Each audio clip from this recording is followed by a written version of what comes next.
Bismillahirrahmanirrahim. Assalamualaikum warahmatullahi wabarakatuh. Perkenalkan, kami mahasiswa Universitas Terbuka Prodi PGSD Masukan Sarjana tahun 2023 semester 1. Kami dari kelompok 2 akan membahas mengenai modul 2 dalam mata kuliah Pendidikan IPS BSD yang diampu oleh Bapak Asep Sudrajat SE SPD MMPD. Kelompok kedua beranggotakan 2 orang, yang pertama yaitu Dina Sri Mariati dan saya sendiri yaitu Neng Nita Kusneta. Modul 2 yaitu esensi kurikulum tingkat satuan pendidikan atau KTSP IPS SD kelas rendah. Terdiri dari 3 kegiatan belajar. Yang pertama yaitu peristiwa, fakta, konsep, generalisasi ilmu sosial dalam kurikulum tingkat satuan pendidikan atau KTSP IPS di kelas rendah. Kegiatan belajar yang kedua yaitu nilai, sikap, dan keterampilan intelektual atau kemampuan analisis, personal, dan sosial dalam KTSP IPS di kelas rendah. Adapun kegiatan belajar 3 yaitu contoh keterkaitan antara peristiwa, fakta, konsep, generalisasi, nilai, sikap, dan keterampilan intelektual, personal, sosial dalam konteks pendidikan IPS di kelas rendah. Kegiatan belajar 1. Peristiwa, fakta, konsep, generalisasi, ilmu sosial dalam kurikulum tingkat satuan pendidikan KTSP IPS di kelas rendah. Adapun pengertian dari IPS SD dalam KTSP 2006 merupakan salah satu mata pelajaran yang diberikan mulai dari SD sampai SMA. Mata pelajaran IPS mengkaji seperangkat peristiwa, fakta, konsep, dan generalisasi yang berkaitan dengan isu sosial. Pada jenjang SD, IPS yaitu mata pelajaran yang memuat materi geografi, sejarah, ekonomi, dan sosiologi yang disajikan secara terpadu. Tujuan mata pelajaran IPS yang pertama yaitu mengenal konsep-konsep yang berkaitan dengan kehidupan masyarakat dan lingkungannya. Yang kedua yaitu memiliki kemampuan dasar untuk berpikir logis dan kritis, rasa ingin tahu, inquiry, memecahkan masalah, dan keterampilan dalam kehidupan sosial. Yang ketiga yaitu memiliki komitmen dan kesadaran terhadap nilai-nilai sosial dan kemanusiaan.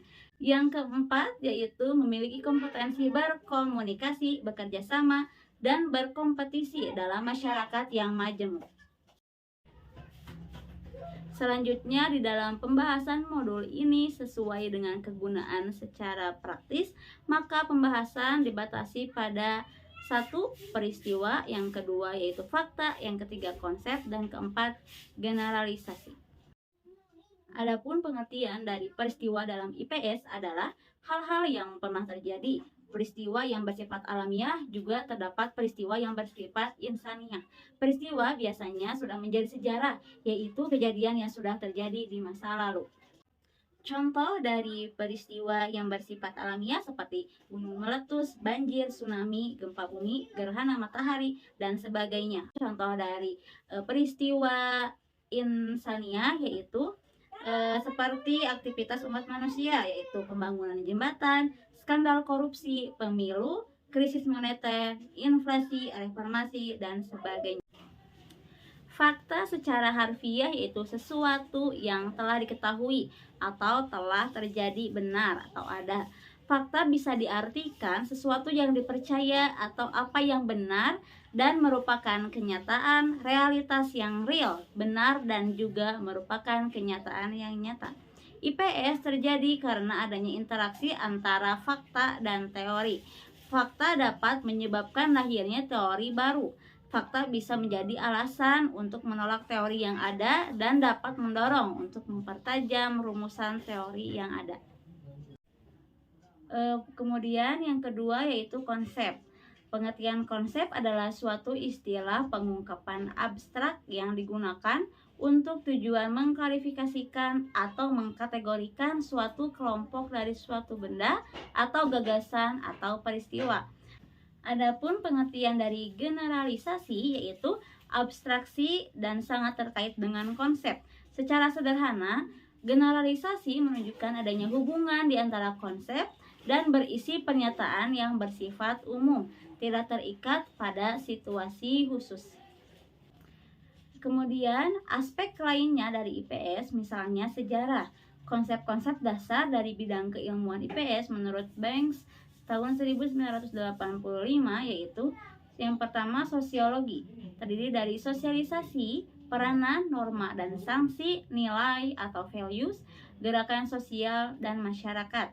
Kemudian yang kedua yaitu ekonomi, terdiri dari kelangkaan, produksi, saling ketergantungan, pembagian kerja.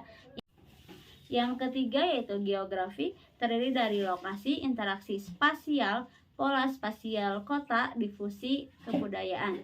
Yang terakhir yaitu sejarah, terdiri dari kontinuitas dan perubahan, waktu lampau, kerjasama dan konflik, dan nasionalisme.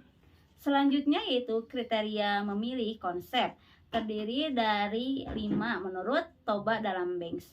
Yang pertama yaitu validity. Validity yaitu konsep yang mewakili secara tepat disiplin ilmu yang terkait.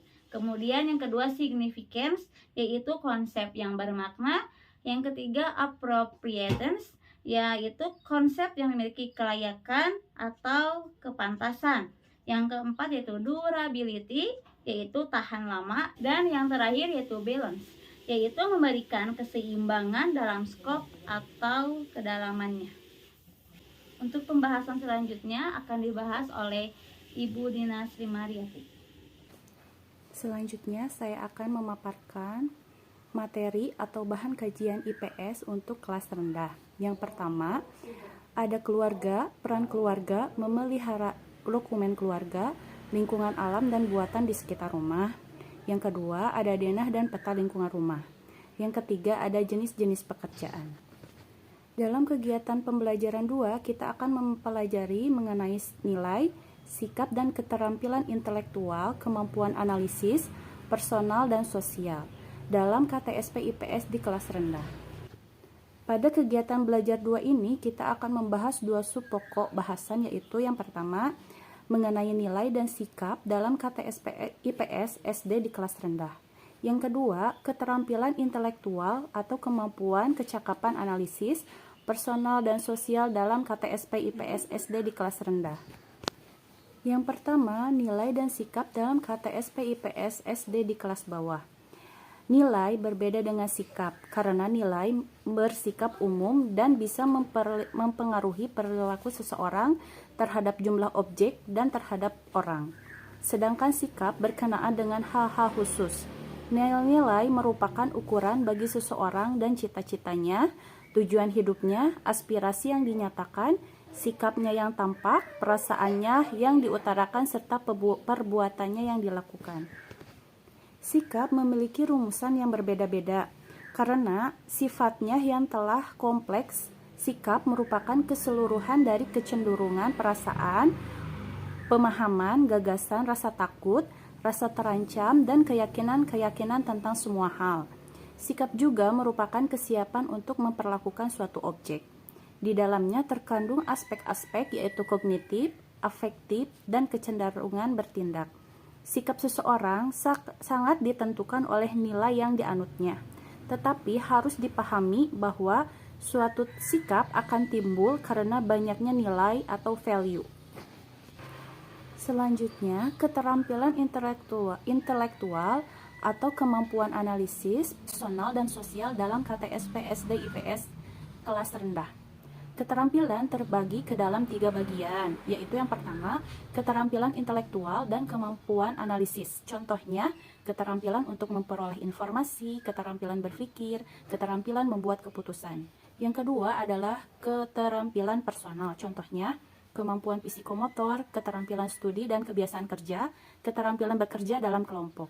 Yang ketiga adalah keterampilan sosial. Contohnya, berdiskusi dengan teman, bertanya kepada siapapun, menjawab pertanyaan orang lain. Pada kegiatan belajar 3, kita akan mempelajari mengenai contoh keterkaitan antara peristiwa, fakta, konsep, generalisasi, nilai sikap, dan keterampilan intelektual, personal, sosial dalam konteks pendidikan IPS SD di kelas rendah. IPS baru bisa memiliki kekuatan sebagai bidang studi jika didukung oleh peristiwa, fakta, konsep, dan generalisasi yang meaningful dan dapat dipertanggungjawabkan etika dan logika. IPS juga baru bisa memiliki kekuatan yang penyajiannya mengandung unsur-unsur yang menantang dan membangkitkan minat dan sikap positif serta aktivitas peserta didik. IPS juga bisa memiliki kekuatan yang berkontribusi bagi pengembangan kemampuan dan keterampilan peserta didik dalam segala aspek kehidupan, baik keterampilan intelektual, personal maupun sosial. Berikut akan dikemukakan contoh yang menggambarkan adanya keterkaitan antara peristiwa, fakta, konsep, generalisasi, nilai, sikap, dan keterampilan intelektual. Kemampuan analisis, personal, dan sosial di dalamnya terdapat ada standar kompetensi, kompetensi dasar, indikator, fakta-fakta, konsep dasarnya, konsep-konsep esensial, generalisasi, kemampuan analisis, dan keterampilan intelektual. Keterampilan personal, keterampilan sosial, jenis kegiatan belajar, pendekatan metode, penugasan kepada peserta didik, rancangan pengembangan materi oleh guru, kegiatan operasional, dan catatan. Mungkin cukup sekian materi yang disajikan oleh kelompok kami. Terima kasih atas perhatiannya. Assalamualaikum warahmatullahi wabarakatuh. Silahkan kalau ada yang ingin dipertanyakan.